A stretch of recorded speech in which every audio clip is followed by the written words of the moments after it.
Welcome dear students. मैं doctor Vartika Jain, सहायक आचार्य, राजकीय मीरा कन्या महाविद्यालय उदयपुर।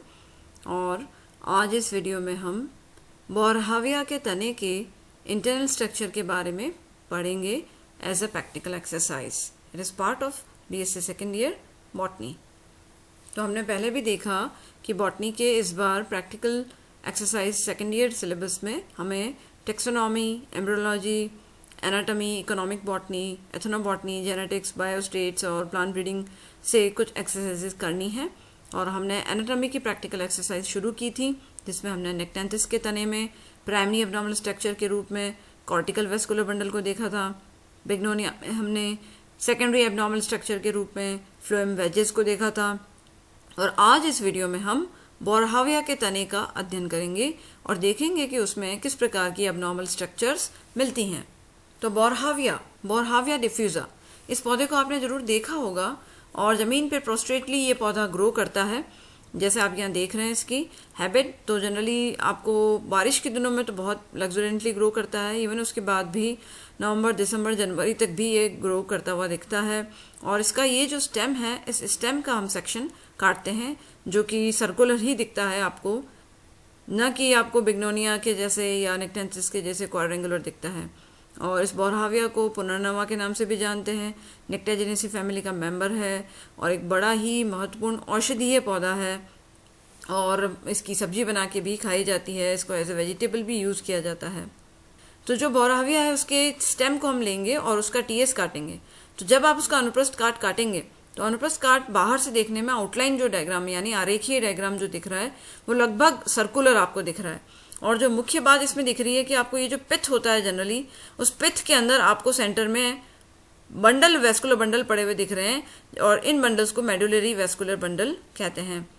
और उसके अलावा सेकेंडरी टिश्यू दिख रहा है, प्राइमरी वेस्कुलर बंडल भी आपको इसमें पड़े हुए दिख रहे हैं। तो हम एक एक करके इसकी सारी लेयर्स को देखते हैं। तो जैसा हमने देखा कि आउटलाइन में तो सर्कुलर ही है और उसके अलावा इसमें भी एपिडर्मिस मिलेगा, कॉर्टेक्स मिलेंगे, उसके बाद इसके अंदर एंडोडर्मिस, पेरिसाइकिल भी होगा, वेस्कुलर टिश्यू सिस्टम और पिथ मिलेंगे। तो हम देखते हैं इसके अंदर क्या अबनॉर्मलिटी हमको नॉर्मल द्विबीजपत्री तने से दिखती हैं। तो ये जो बोरहाविया का तना है, इसकी एपिडर्मिस तो सिंगल लेयर की होती है, आउटर मोस्ट होती है, जिसपे थिक क्यूटिकल का निक्षेपण होता है। और वल्कुट या कॉर्टेक्स जो है वो दो में डिवाइडेड है, आउटर एंड इनर। जो बाहरी बाह्य वल्कुट है वो कॉलेनकाइमा का बना होता है, स्टूल कोर्णों तक का, जिसमें इंटरसेल्युलर स्पेसेस नहीं मिलते हैं। और जो अंदर वाला कॉर्टेक्स है वो पैरेन्काइमा का बना हुआ है, मृदु तक का, जिसमें अंतर्कोशिकाश मिलते हैं। और एंडोडर्मिस और पेरिसाइकिल जो कि कॉर्टेक्स के अंदर की तरफ मिलते हैं वो इनडिस्टिंक्ट लेयर्स के रूप में, जिसको आप अलग से पहचान नहीं सकते हैं, अस्पष्ट होते हैं बहुत ही। देन पेरिसाइकिल के बाद जनरली आप जानते हैं उसके बाद आता है वेस्कुलर टिश्यूज यानी संवहनी ऊतक। और जानते हैं द्विबीजपत्री जो पौधे होते हैं उनमें जाइलम भी मिलता है, फ्लोएम भी मिलता है और यूजुअली कैम्बियम भी उपस्थित होता है, यानी उनके वेस्कुलर बंडल ओपन होते हैं। तो इसके वेस्कुलर बंडल भी वैसे हैं और एक रिंग में अरेंज है। परंतु मुख्य खास बात जो है इसके अंदर ये है कि वेस्कुलर बंडल की जो रिंग्स हैं वो रिंग्स की पोजीशन डिफरेंट है। नॉर्मली वेस्कुलर बंडल द्विबीजपत्री जैसे एक अनजॉइंट है और कोलेट्रल है यानी संयुक्त हैं, समपार्श्विक हैं, एंडार्क यानी अंतादिदारुक है यानी प्रोटोजाइलम अंदर की ओर है, ओपन वेस्कुलर बंडल है, कैम्बियम उपस्थित है, तो सेकेंडरी ग्रोथ भी होगी।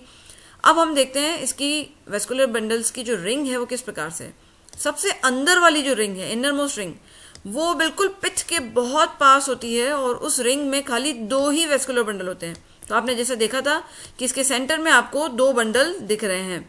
और तो ये जो दो बंडल आपको दिख रहे हैं, ये दो बंडल पिथ के आसपास होने के कारण इसको मेडुलरी बंडल भी कहते हैं। इसको मज्जा पुल भी हम कह सकते हैं, मज्जा में मिलने वाले वेस्कुलर बंडल।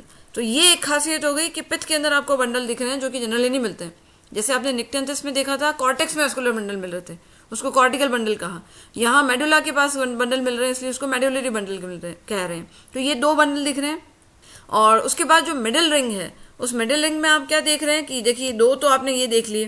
देन उसके बाद जो मिडिल रिंग है उसमें लेकर 2 से लेकर 14 तक वेस्कुलर बंडल उसमें मिलते हैं, जिनकी साइज थोड़ी छोटी होती है। ये अंदर वाले दोनों की साइज बड़ी होती है और बाहर के जो रिंग में वेस्कुलर बंडल होते हैं वो थोड़ी छोटी साइज के होते हैं और प्राइमरी वेस्कुलर बंडल होते हैं।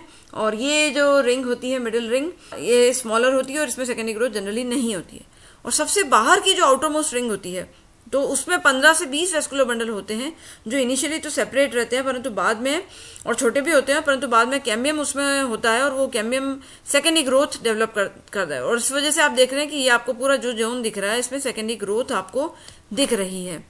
और पिथ्स जो है वो सेंटर में होता है, जो हमने देखा, जो छोटा सा पेरेन्काइमेटस होता है, और इसमें वेस्कुलर बंडल मिलते हैं, इसलिए उन बंडल्स को मेडुलरी बंडल्स कहते हैं। तो अब ये आपने इसके तने का जब आप माइक्रोस्कोप में रख के देखेंगे तो सेलुलर डायग्राम आपको दिख रहा है, तो जिसमें आपको दिख रहा है कि बाहर की तरफ एपिडर्मिस आपको दिख रही है, क्यूटिकल उस पर दिख रही है, कभी कभी हेयर भी होते हैं उस पर, हाइपोडर्मिस भी उपस्थित हो सकती है, कॉर्टेक्स जो है वो आउटर जैसे कॉलनकाइमेटस है इसलिए इसको हाइपोडर्मिस कह दिया, अंदर वाला पेरेन्काइमेटस है, इंटरसेल्युलर स्पेसेस दिख रहे हैं उसमें।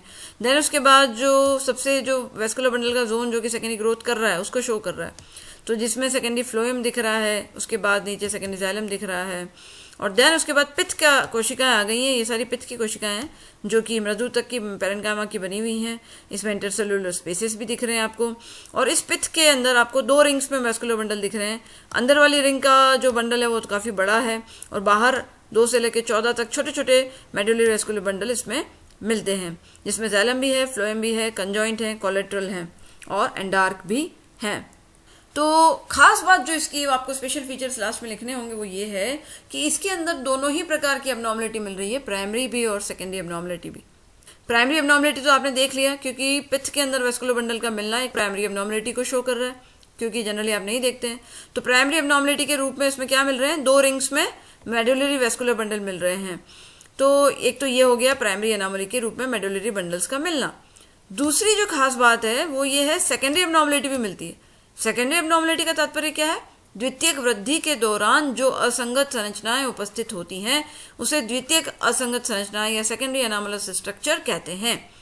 तो सेकेंडरी ग्रोथ के दौरान क्या हुआ, इसके अंदर क्या होता है जनरली जो नॉर्मल कैम्बियम रिंग है वो तो सेकेंडरी जाइलम सेकेंडरी फ्लोएम बनाती रहती है, परंतु थोड़े समय बाद क्या होता है कि पेरीसाइकिल यानी जो परिरंभ का रीजन है, उस पेरीसाइकिल के रीजन में एक नई कैम्बियम की रिंग बन जाती है, और इस प्रकार से सहायक कैम्बियम की एक्सेसरी कैम्बियल रिंग्स बनती चली जाती हैं, एक के बाद एक। और उस वजह से क्या होता है कि सक्सेसिवली आपको ऑल्टरनेटिंग जोन्स दिखने लग जाते हैं सेकेंडरी जाइलम के और सेकेंडरी फ्लोएम के। और ये जो सेकेंडरी फ्लोएम या सेकेंडरी जाइलम के ये जो बंडल्स बनते हैं, इनको सेकेंडरी वेस्कुलर बंडल कहते हैं, वो यूजुअली प्रोसेनकाइमेटस टिश्यू यानी संयोजी ऊतक में धसे हुए भी रहते हैं। तो इसके अंदर सक्सेसिव कैम्बियल रिंग्स का बनना इसका सेकेंडरी एब्नॉर्मलिटी का शो कर रहा है, और मेडुलरी बंडल्स का मिलना प्राइमरी एब्नॉर्मलिटी का शो कर रहा है। तो बोहराविया एक ऐसा पौधा है जिसके अंदर आपको प्राइमरी एब्नॉर्मलिटी स्ट्रक्चर भी दिख रही है और सेकेंडरी एब्नॉर्मलिटी की स्ट्रक्चर्स भी दिख रही हैं। दोनों ही प्राइमरी और सेकेंडरी एब्नॉर्मलिटी मिलती है। इससे पहले जो आपने पढ़ा था नेक्टेंथिस, उसमें प्राइमरी एब्नॉर्मलिटी देखी, उसमें आपने बिग्नोनिया पढ़ा तो बिग्नोनिया में आपने सेकेंडरी एब्नॉर्मलिटी देखी। परंतु ये एक ऐसा पौधा है जिसमें दोनों ही प्रकार की एब्नॉर्मलिटी मिल रही है, प्राइमरी एब्नॉर्मलिटी भी और सेकेंडरी एब्नॉर्मलिटी भी। तो इसीलिए बोहराविया इस लिहाज से महत्वपूर्ण है। इसको पहचानेंगे तो जैसे ही आप इसका टीएस काटेंगे तो सेंटर में आपको ये जो मेडुलरी बंडल की 2 रिंग्स नजर आ रही हैं, उससे आप इसको इजीली आइडेंटिफाई कर सकते हैं। तो नेक्स्ट वीडियो में हम और एबनॉर्मल स्ट्रक्चर वाले स्टेम के बारे में पढ़ेंगे जो आपके कोर्स में दिए गए हैं। Thank you very much.